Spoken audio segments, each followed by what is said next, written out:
तो पिलाने आशा करुच्ची कि तुमर भौतिक विज्ञान प्रथम अध्याय जहाँकि हूँ रासायनिक प्रतिक्रिया और समीकरण विषयटी को तुमने आमर भिडियो गुड़ी को देखिकी और बहीटी को पढ़ी संपूर्ण भाव भल भाव बुझी जाइथिबो। तो देख विषयटी को पढ़िले तुमको लगुव कि तुमर विषयटी होगला, किंतु जेतेबेले विभिन्न प्रश्न समाधान करिवो सेतेबेले ही तुमे जानि पारिबो कि तुमे केते भल भाव विषयटी को बुझीच। तो सेथिपाई आमे तुम पाई एही विषय रु बहु क्वेश्चन बनैछु, शॉर्ट क्वेश्चन, शून्यस्थान पूरण कर, एमसीक्यू इत्यादि। तो तुमे एही क्वेश्चन गुडी को समाधान करले तुमरो प्रैक्टिस हेबा सह तुमे एही चैप्टर टी को केते भल भाव बुझीच ताहा जानि पारिबो। तो प्रथमे आमे एमसीक्यू क्वेश्चन गुडी को आलोचना करिबा और परे आमे पीडीएफ टी अपलोड करिवु जेउटारे कि तुमे शॉर्ट क्वेश्चन, शून्यस्थान पूरण इत्यादि प्रश्न गुडी को पाई जिवो। एवं तुमे जदि एही सब प्रश्न गुडी को प्रैक्टिस करिवो तबे एही चैप्टर टी तुमर आ किछि डाउट रहिबो नाही। तेणु एही प्रश्न गुडी को प्रैक्टिस करो। देख एबे प्रैक्टिस करिकी जेते भूल कले किछि असुविधा नाही, कारण तुमे जानि पारिबो जे केउ जिनिसटी तुमे जानि नथिलो एवं ताहा किपरि हेबो तुमे जानि जिवो। किंतु जदि बिना अभ्यास रे तुमे जदि सीधा सड़क परीक्षा रे जाई बसिबो ताहले सेठी तुमको कौनसी प्रश्न आसीबो नाही बा द्वंद्व रे रही गले ताहले तुमर असुविधा होई जिवो। तेणु एबे आमे अभ्यास करिबा जहा फल परीक्षा रे आमे भलो करि परिबा। तो चलो ताहले प्रथमे आमे एमसीक्यू क्वेश्चन गुडी को आलोचना करिबा।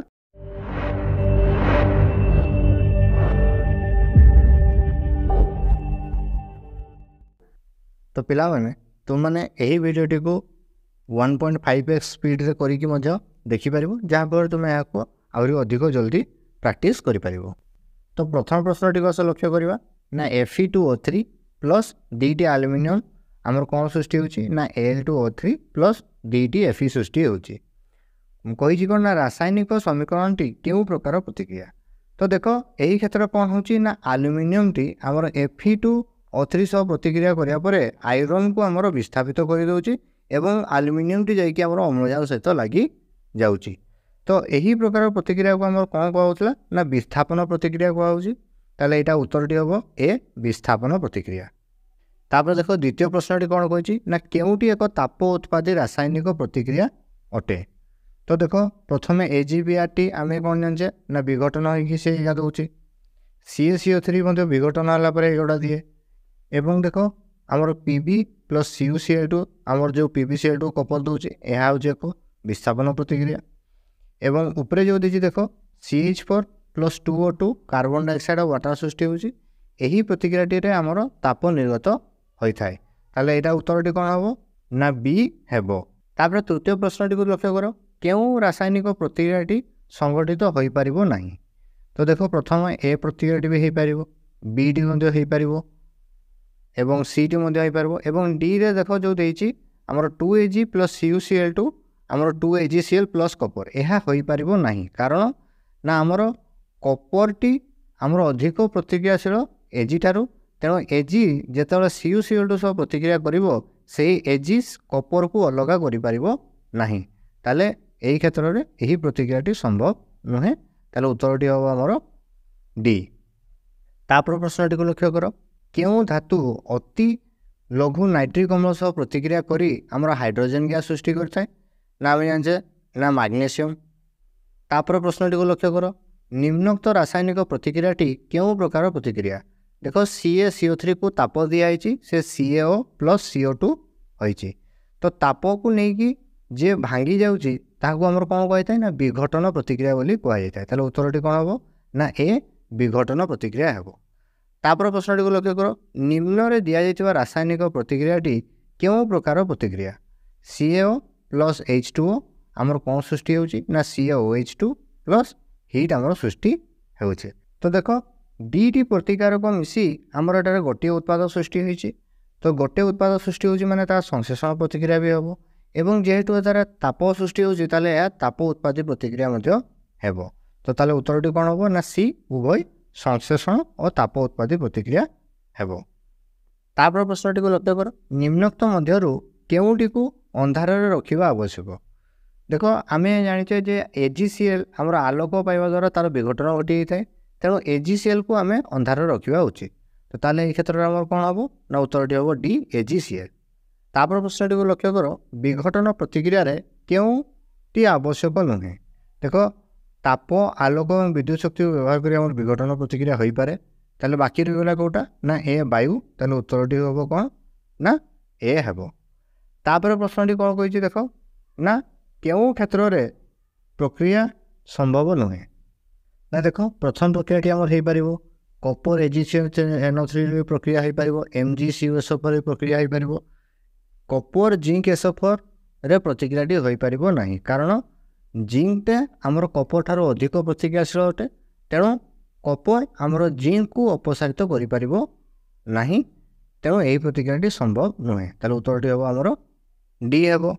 तापर प्रश्नटी को लक्ष्य कर फेरस सल्फेट स्फटिकर रंग कौन नील सबुज गोलापी बादामी तो आमर जाने फेरस सल्फेट कौन ना सबुज कलर होता है।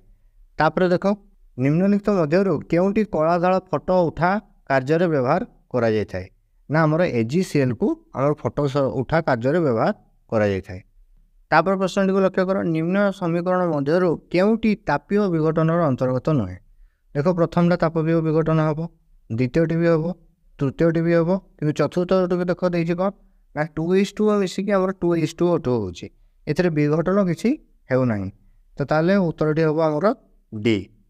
तापर प्रश्नटी को लक्ष्य कर ना ऑक्सीजन आमर दुईटी इलेक्ट्रॉन सह मिसिकी कौन दौची ना O2- दौची यह कि प्रकार प्रतिक्रिया जारण विजारण विस्थापन विघटन तो देख दुईटी इलेक्ट्रॉन मिसिया माने तुम सब भावी नब जे आमर इलेक्ट्रॉन मिसिया माने आमर हाइड्रोजन को बुझाऊँ तो ताले ये क्षेत्र में आम ताले कौन भाव ना ऑक्सीजन सह दुईटी हाइड्रोजन आमर मिसुची तो हाइड्रोजन जोटा मिसी थाए आम जाने कौन से प्रतिक्रियाटी कौन होता है ना विजारण होता है तो ताहले एटा उत्तरटी कौन हम ना सी विजारण हेब। तापर प्रश्नटी को देख ना जिंक और H2SO4 प्रतिक्रिया करी क्यों गैस उत्पन्न करे हाइड्रोजन ऑक्सीजन S2 एवं SO2 तो जिंक आमर H2 सह प्रतिक्रिया पर कौन होता है ना ZnSO4 सृष्टि होता है एवं हाइड्रोजन टी आमर अलग रही था ताले आमर उत्तरटी कौन हम ना H2 हम। तापर प्रश्नटी को लक्ष्य कर जिंक लघु सल्फ्यूरिक अम्ल सह प्रतिक्रिया कले प्रतिक्रिया रे रंग रे कौन परिवर्तन घटी थाए ना देख जिंक टी आमर लघु सल्फ्यूरिक अम्ल सह प्रतिक्रिया कराया आमर ZnSO4 सृष्टि करता है जहाँकि रंगहीन होता है एवं आमर ये लघु सल्फ्यूरिक अम्लर कलर किपर होता है ना रंगहीन होता है तो प्रतिक्रियाटी घटिया पर आमर रंगहीन ही रही है ताले यही प्रतिक्रिया आमर कौन परिवर्तन हुए ना ताले उत्तरटी हम डी कौन परिवर्तन हुए ना। तापर प्रश्नटी देख रासायनिक समीकरण में आमर तीर चिन्हटी को केउं पटरु केउं पट को लिखाई थाए उपरु तलकू बामरु डाहाण को एवं डाहाणरु बाम को बा शेष तो देख उत्तरटी आमर कौन हम बामरु डाहाण को ताले उत्तरटी हम आमर सी बामरु डाहाण को। तापर देख रासायनिक प्रतिक्रिया रे एकाधिक प्रतिकारक थिले सेगुड़िक मध्य कौन दि जाए कमा गार युक्त चिन्ह डट तो आम जाने ना एकाधिक प्रतिकारक थिले सेगुड़िक मध्य आम युक्त चिन्ह देकी लिखि था ताले उत्तरटी हम आमर कौन ना सी युक्त हम। तापर देख देखिए जिंक प्लस H2SO4 आमर कौन सृष्टि होची ना ZnSO4 प्लस H2 प्रश्न कौन कही ना उपरोक्त प्रतिक्रिया रे कठोरी थिबा पदार्थर नाम कौन अर्थात ZnSO4 नाम आई ZnSO4 टी आमर कौन ना जिंक सल्फेट ताले उत्तरटी हम आमर बी जिंक सल्फेट। तापर प्रश्नटी को लक्ष्य करवा संश्लेषण प्रतिक्रिया रे केतोटी उत्पाद थाए 1 2 3 4 तो देखो संश्लेषण प्रतिक्रिया रे आमर सब गोटे उत्पाद रही है ताले उत्तरटी कौन हम ना एक हेब।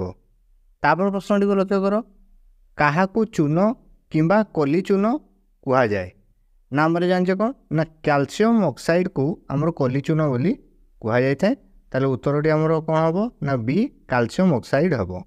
तापर प्रश्नटी को लक्ष्य कर ना सूर्यालोक सिल्वर क्लोराइड केउं रंगरू केउं रंग को परिणत होता है धलारू धूसर धूसरु धला धलारू बादामी बादामी धूसर तो देख सूर्यालोक आमर सिल्वर क्लोराइड टी आमर धलारू धूसर रंग में परिवर्तन होता है ताले उत्तरटी हम ए ଧଳାରୁ ଧୂସର। ଏକ ରାସାୟନିକ ପ୍ରତିକ୍ରିୟାରେ କୌଣସି ପଦାର୍ଥ ଅମ୍ଳଜାନ ଲାଭ କଲେ ତାହାକୁ କ'ଣ କୁହାଯାଏ? ନା ଅମ୍ଳଜାନ ଯଦି କୌଣସି ପଦାର୍ଥ ଲାଭ କରେ ତାହେଲେ ତାକୁ କ'ଣ କହିଥାଏ? ନା ଜାରିତ ହେଲା ବୋଲି କୁହାଯାଇଥାଏ। ତାହେଲେ ଉତ୍ତରଟି କ'ଣ ହେବ? ନା ଏ ଜାରିତ ହେଲା। ତାପରେ ପ୍ରଶ୍ନଟିକୁ ଅସ ଲକ୍ଷ୍ୟ କରିବା। ନା ଲୁହାରେ କଳଙ୍କି ଲାଗିବା ଏକ ଡ୍ୟାସ୍ ପ୍ରକ୍ରିୟା। ତ ଦେଖ ଲୁହାରେ କଳଙ୍କି ମାନେ ଆଇରନ୍ରେ ଆମର ଅମ୍ଳଜାନ ମିଶିକି ଆମର ଅକ୍ସାଇଡ଼ରେ ପରିଣତ ହୋଇଥାଏ। ତ ତାହେଲେ ଏହି କ୍ଷେତ୍ରରେ ଆମେ କ'ଣ କରିବା? ଯେହେତୁ ଅମ୍ଳଜାନଟି ମିଶୁଛି ଆମେ କହିପାରିବା ଯେ ଲୁହାରେ କଳଙ୍କି ଲାଗିବା ହେଉଛି ଏକ ଜାରଣ ପ୍ରକ୍ରିୟା। ତାପରେ ପ୍ରଶ୍ନଟିକୁ ଲକ୍ଷ୍ୟ କର। ସଂକ୍ଷାରଣ ହେବା ଦ୍ୱାରା ବସ୍ତୁ ତା'ର କ'ଣ ହରାଇଥାଏ? ତାପମାତ୍ରା, ଦୀପ୍ତି, ଆକାର ଏବଂ କୌଣସିଟି ନୁହେଁ। ତ ଦେଖ ସଂକ୍ଷାରଣ ହେବା ଦ୍ୱାରା ବସ୍ତୁ ତା'ର ଦୀପ୍ତିଟି ହରାଇଥାଏ। ତାପରେ ଲକ୍ଷ୍ୟ କର ପଟାସିୟମ୍ ଆୟୋଡାଇଡ଼୍ର ସଂକେତ କ'ଣ? ନା KiO, KOI ଏବଂ Ki ଏବଂ KII। ତ ପଟାସିୟମ୍ ଆୟୋଡାଇଡ଼୍ର ସଂକେତ ହେଉଛି ଆମର Ki। ତାହେଲେ ଉତ୍ତରଟି କ'ଣ ହେବ? ନା C Ki।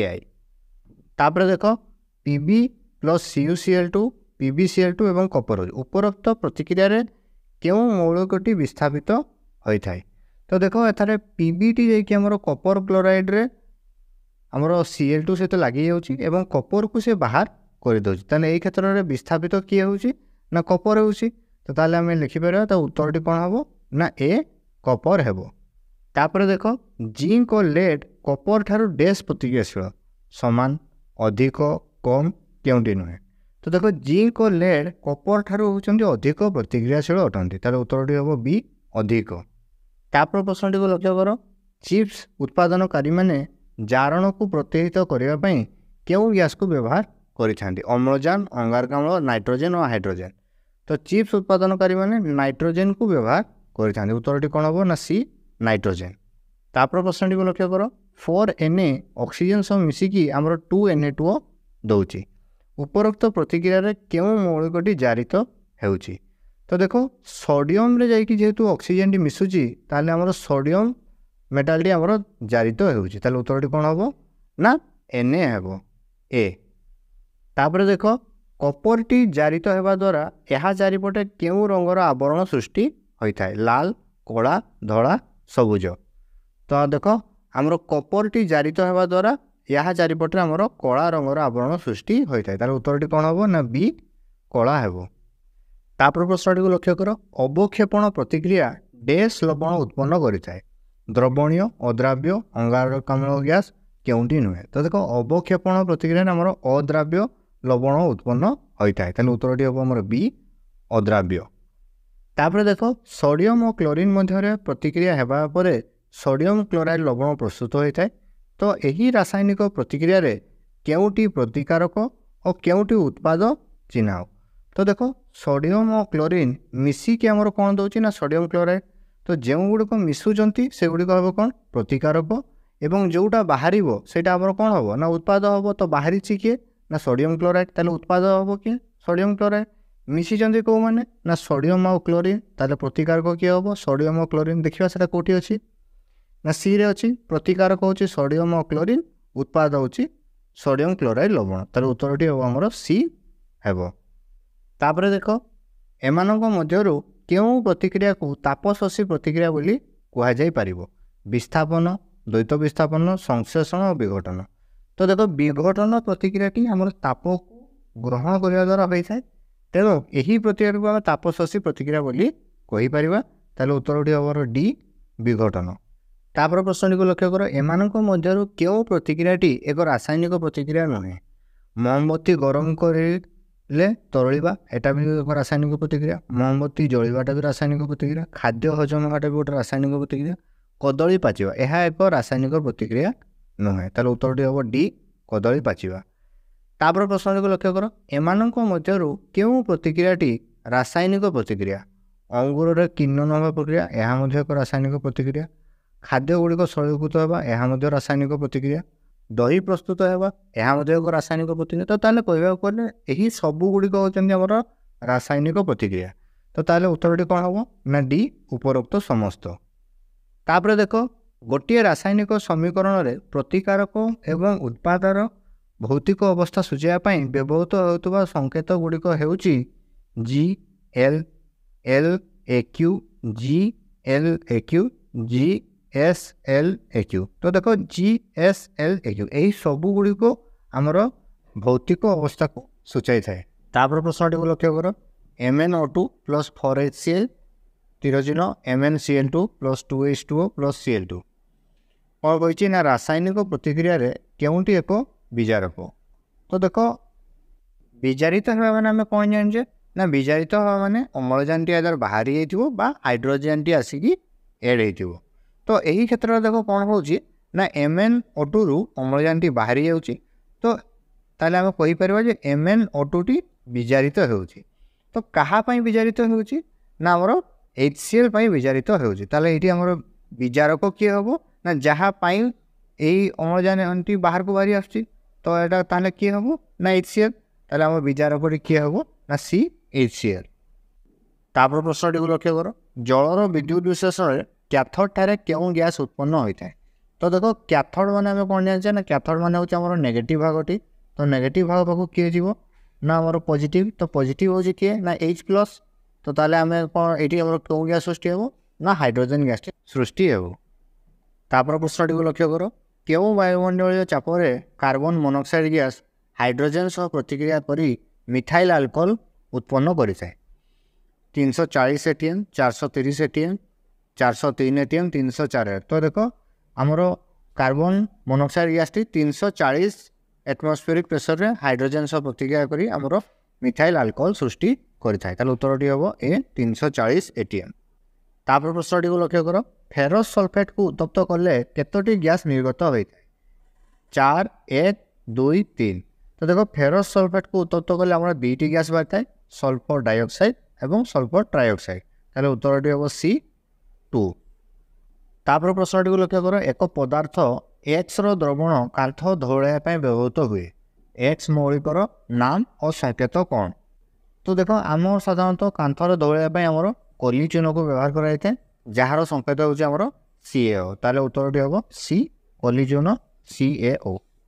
तापर प्रश्नटी को लक्ष्य कर मैग्नेशियम पात को वायु रे जलाइबा पूर्व कहीं सफा कराई थाए।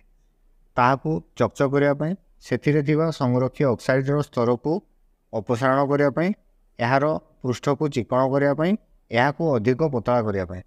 तो देखो मैग्नेशियम पात को वायु रे जलाइबा पूर्व सफा कराई थाए कारण ता उपरे मैग्नेशियम ऑक्साइड एक आवरण रही है। से ही आवरण को हटाइवाई ताकू सफा कराई थाए। ताले उत्तरटी हम बी से संरक्षी ऑक्साइड स्तर को अपसारण करने। तापर प्रश्नटी को लक्ष्य कर समतल समीकरण संबंध में क्यों उक्ति सठिक नुहे। समीकरण परख निरख प्रणाली पालन करे एटा ठीक अच्छी। प्रतिकारक उत्पाद पार्श्व मौलिक मानक परमाणु संख्या सामान थाए एटा भी ठीक अच्छी। यह वस्तुत्व संरक्षण नियम को पालन करे यह ठीक अच्छी। समीकरण टी वस्तुत्व संरक्षण नियम पालन करे ना यह भूल अच्छे। ताले उत्तरटी हम डी। तापर देख कली चून और समित चूनर संकेत यथाक्रमे कौन। CaO CaOH whole 2 CaCO3 CaOH whole 2 CaO CaOH CaO CaOH whole 2। तो देखो कली चून रोचे आम CaO समित चूनर है CaOH होल 2 जोड़े आम कौटी ना डी रे। ताले उत्तरटी हम डी। तापर प्रश्नटी कौन कही ना एक रासायनिक प्रतिक्रिया रे जल अद्रवणीय लवण सृष्टि हेले ताहा क्यों प्रकार प्रतिक्रिया। देखो अद्रवणीय जी भी सृष्टि हम से निहत अवक्षेपण हम। तो देखो अवक्षेपण कौटी अच्छी ना बी रे उत्तरटी हम बी अवक्षेपण। तापर प्रश्नटी को लक्ष्य कर एक समतल रासायनिक समीकरण निम्नोक्त क्यों तथ्यटी जना पड़ न था। प्रथम कौन कही प्रतिक्रियाटी ताप शोषी कि ताप उत्पादी यह जानीहब। प्रतिक्रियाटी संभव कि नुहे यह जानीहब। तापर देखिए डी रे उत्पाद गुड़िकर भौतिक अवस्था ताहा जानीहब। एवं सी देखिए प्रतिक्रियार बेग। तो देखो प्रतिक्रियार बेगटी को आम रासायनिक समीकरण को देखिकी कहीपर ना। ताले उत्तरटी हम सी प्रतिक्रियार बेग। तापर प्रश्नटी देख वर्षा दिने तंबा पात्र सबुज पड़ जाए निम्नोक्त केउटी एथिपाई दायी अटे ना। देख वर्षा दिने आमर कपर आम वायुमंडल अम्लजान और कार्बन डाइऑक्साइड और जल सहित प्रतिक्रिया करी से CuCO3 सृष्टि करें जहाँफल कि सबुज पड़ जाए। तो उत्तरटी हम ए CuCO3। तापर प्रश्नटी को लक्ष्य कर फेरस सल्फेट को उत्तप्त कले निम्नोक्त मध्य केउटी उत्पाद नुहे। तो देखो फेरस सल्फेट को उत्तप्त कले आम दुईटी गैस बाहरी है गोटे सल्फर डाइऑक्साइड गोटे है सल्फर ट्राइऑक्साइड किंतु ये आउ गोटे भी एक्सट्रा देती कौन ना अम्लजान तो ताले केउटी उत्पादन हम ताले सी टी हम अम्लजान तापर प्रश्न टी लक्ष्य कर कौन देती ना XHNO3 प्लस CaOH होल 2 तीर चिन्ह CaNO3 bracket whole 2 plus YH2 अर्थात यही प्रतिक्रिया एक्स आ वाई रूल्य काढ़ा कही तो देख सिंपली आम देखीदे जे उत्पाद नाइट्रोजेन केता अच्छी ना दुईटा अच्छी ताले एपटे नाइट्रोजेन केता अच्छी ना गोटे ताले एक्स जगह आम के लिखले नाइट्रोजेन दुईटा हम ना दुई ताले दुई पकईदे ताले बर्तमान देख प्रतिकारक पटे ताले समुदाय हाइड्रोजेन केते रहीगला ना हाइड्रोजेन आमर केते हैला ना देख एपटे दुईटा अच्छी हाइड्रोजेन एपटे केता हैला दुईटा चारटा हो गला ताले सेपटे आम केते लिखले हाइड्रोजेन 4 हम ना दुई ताले एक्स भैल्यू दुई वाई भैल्यू दुई ताले उत्तरटी हम आमर डी तापर कौन कही ना क्यों धातु द्वय लघु गंधक अम्ल सह प्रतिक्रिया कले हाइड्रोजेन गैस सृष्टि हुए प्रथम कौन देती ना कॉपर जिंक बी देती magnesium copper zinc magnesium copper iron तो आम सब जाने जे जिंक और मैग्नीशियम गुड़िक आम लघु गंधक अम्ल सह प्रतिक्रिया करके हाइड्रोजेन गैस सृष्टि करता है उत्तरटी हम सी जिंक और मैग्नीशियम तो पिला माने यही वीडियोटी आज आम 50 MCQ गुड़िक आलोचना कलु एवं नेक्स्ट वीडियो आम बाकी MCQ गुड़िक आलोचना करवा तो बर्तमान पर्यंत तुम्हें यही MCQ गुड़िक प्रैक्टिस कर एवं देख जे तुम्हें यही विषयटी को केते भल भाव में जानी जाइछ एवं जदि भी किसी रहीगला ताले विषयटी को आउथरे भल भाव पढ़ एवं आम जो नेक्स्ट वीडियो जो MCQ अपलोड करूँ ताकू पढ़ी पुणी आउथरे प्रैक्टिस कर तो जदि वीडियोटी भल लगी थाए आम वीडियोटी को लाइक करदेव एवं आम चैनल टी को सब्सक्राइब करना ताले तले जो सब्सक्राइबर बटन अच्छे क्लिक करके आम चैनल टी को सब्सक्राइब करदेव।